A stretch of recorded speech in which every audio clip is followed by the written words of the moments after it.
like a Hellcat.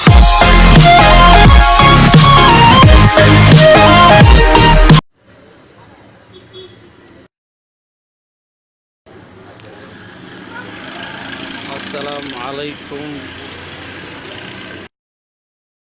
ورحمة الله تعالى وبركاته. هذه أدباني سلامي مدة مسلمين تعملوا بيت شوان السلام يا سلامتا مسلمك. السلام عليكم. ولا ليال إلهي بالمحل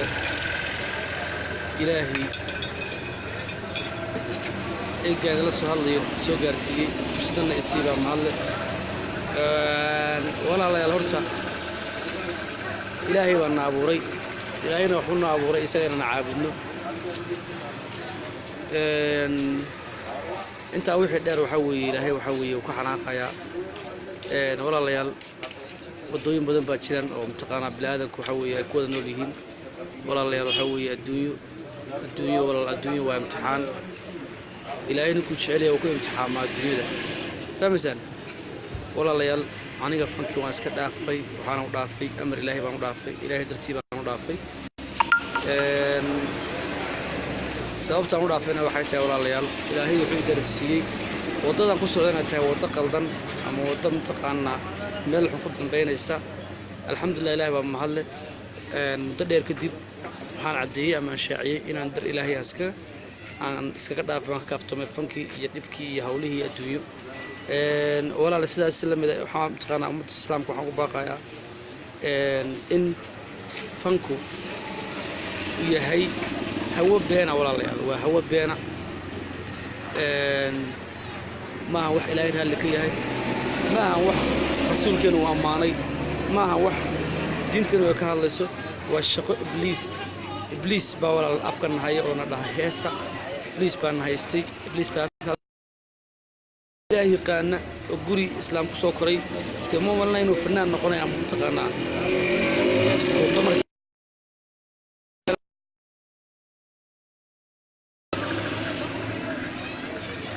fanka waan ku hoogay waxaan ugu hoogay walaal waxaan ka shaleynayaa inaan fanaan aan noqdoba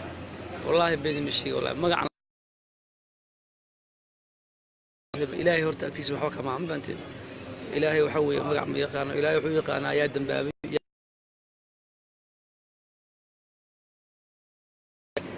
qofkii waxa weeye aan dambaabin ilaahay wadada toosan ku sameeyaa marka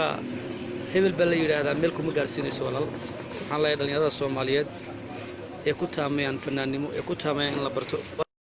waxaad wax ku tiin intaan laydan baran aad wax tiin wallahi walaal wax yahay maalinkii la barto walaal waxa weeye waxba ma aha fahmaysan walaal qofku waxa weeye cibsa fici karo waxa weeye baahi ma qaban karto yaal inta aadan lagu baran ay macnaha bulshadeena baran baad wax tahay waayo waxaad qabanaysaa waxaad xiranayso cidna kala matashanaysa laakiin dadku ay ku bartaan waxaa ka baxaysa ama waxaad iska weynaysaa